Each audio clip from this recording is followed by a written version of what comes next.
Assalamualaikum warahmatullahi wabarakatuh. Kami dari kelompok Distribution Base akan mempresentasikan data mining untuk clustering jenis Distribution Base.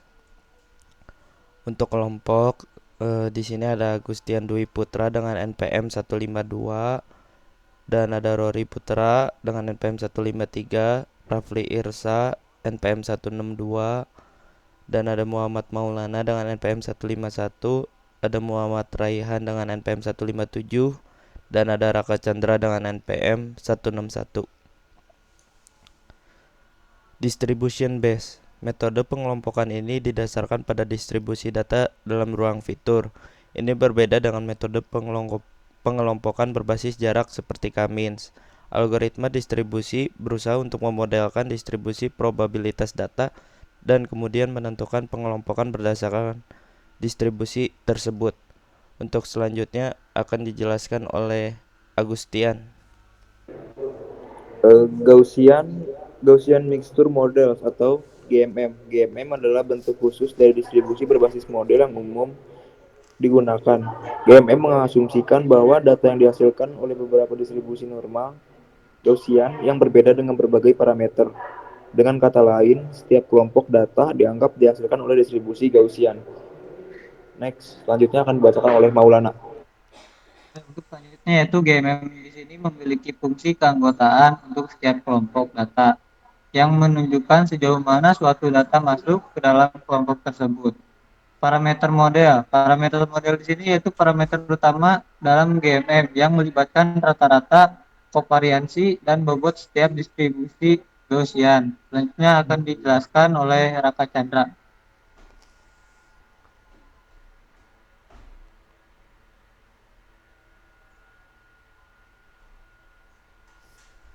Ya, di sini untuk rumus GMM-nya,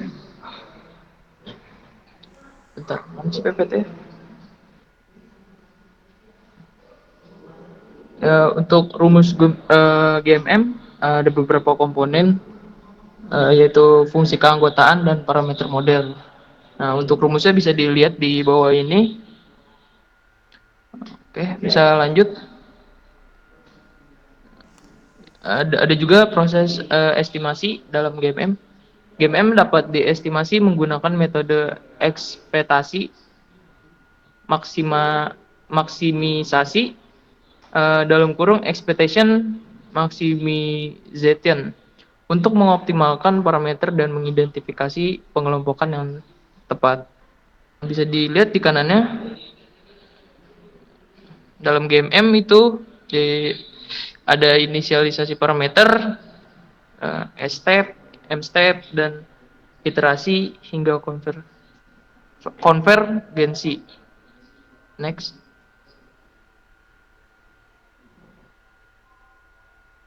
Selanjutnya akan dibacakan oleh Rafli Irsa.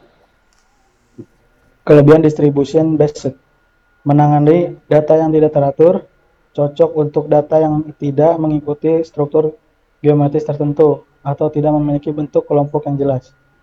Fleksibel terhadap bentuk kelompok yang berbeda, distribution based clustering dapat menangani kelompok dengan bentuk yang berbeda, termasuk kelompok yang bersifat elips atau tidak beraturan.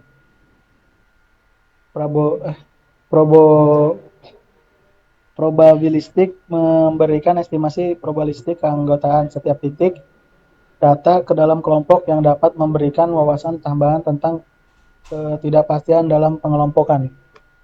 Next. Selanjutnya akan dibacakan oleh Muhammad Raihan. Di sini kekurangan distribute base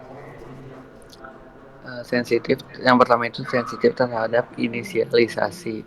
Hasil pengelompokan dapat bervariasi tergantung pada inisialisasi pada awal parameter model distribusi.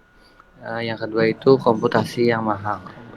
Beberapa algoritma distribusi berbasis seperti expectation maximization dapat memerlukan komputasi yang intensif, terutama pada dataset yang besar.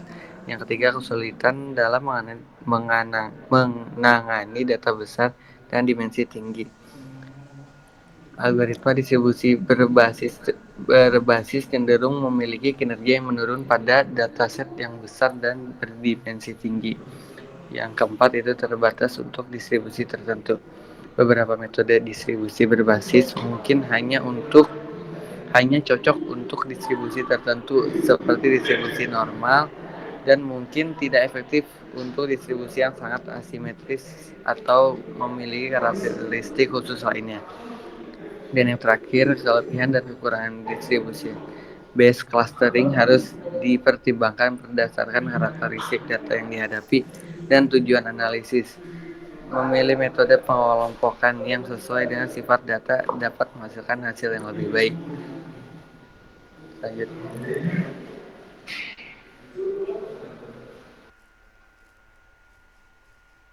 Ya, untuk selanjutnya ke bagian program dari Google Colabs ya. Di sini ada import NumPy, ASNP, import pandas, ASPD dan lain-lain. Ini untuk library yang kita pakai untuk nanti codingnya. Terus yang kedua di sini ada pdr csv ccgeneral.csv, ini untuk memanggil file dari ccgeneral.csv-nya. Kemudian ada raw dfdrop, ini untuk menghapus bagian kolom dari customer ID. Lalu ada raw dfhead di sini untuk memanggil si tabelnya, menampilkan si tabelnya. Terus ada standardized data, scalar sama scalar fit transform. Lalu di sini ada normalized data. Terus sama di sini juga ada converting the NumPy array into a pandas data frame. Kemudian ada codingan di sini reducing the dimension of the data. Kemudian xprincipal.head ini kita panggil. Terus di sini ada GMM-nya juga. Nah, Gaussian mixtures sama gmm.fit. Kemudian ini untuk visualizing the clustering-nya. plt.scatter, xprincipal p1 sama xprincipal p2. Ini kan kita udah buat ya, p1 sama p2-nya di atas. Yang ini tabelnya, jadi kita panggil. Kemudian di sini masukin si gmm-nya, terus plt.show. Nah, ini hasil dari gmm-nya atau distribution base-nya. Nah, di sini kita lihat pada di tabelnya jumlah komponen K, pilihan, skor siluet memeriksa seberapa kompak dan terpisahnya klaster. Semakin dekat skor dengan 1, semakin baik pengelompokannya. Karena kita telah mengetahui bahwa prosedur pemasangan tidak bersifat deterministik, kita menjalankan 20 kecocokan untuk setiap jumlah klaster. Kemudian, kita mempertimbangkan nilai rata-rata dan deviasi standar dari 5 proses terbaik. Lalu ada di sini codingan selanjutnya def solve-base.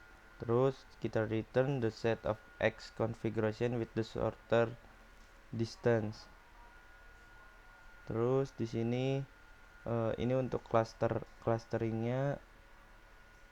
Nah, ini untuk silhouette scores-nya.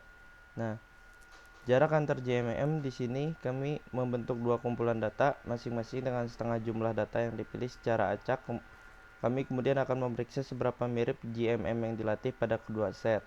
Untuk setiap konfigurasi, karena kita berbicara tentang distribusi, konsep kesamaan tertanam dalam metrik Jensen-Shannon.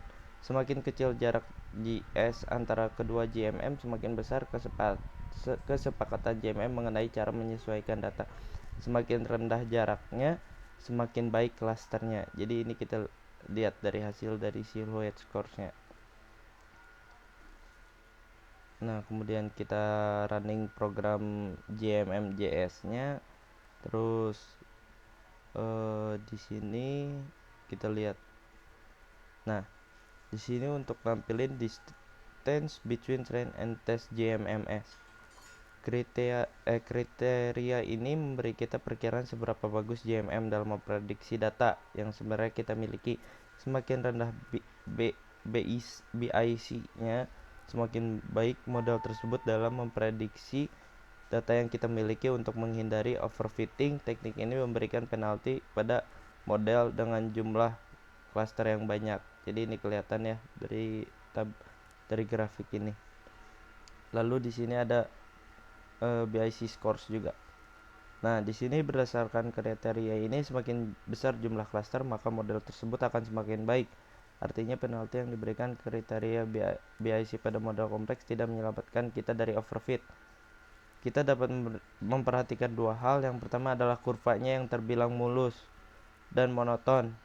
Yang kedua adalah kurva mengikuti kemiringan yang berbeda di bagian yang berbeda. Berangkat dari dua pengamatan ini, godaan untuk memeriksa di mana kemiringan perubahan kurva BIC sangatlah besar.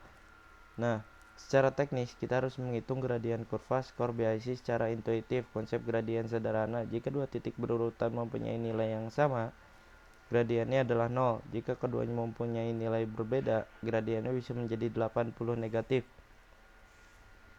Jika titik kedua bernilai rendah atau positif, jika sebaliknya, besarnya gradien memberitahu kita seberapa besar perbedaan kedua nilai tersebut. Jadi ini kelihatan ya dari sini. Jadi untuk collapse codingan dari clustering distribution base atau GMM mungkin cukup sekian presentasi dari kelompok kami. Mohon maaf bila ada kesalahan. Wassalamualaikum warahmatullahi wabarakatuh.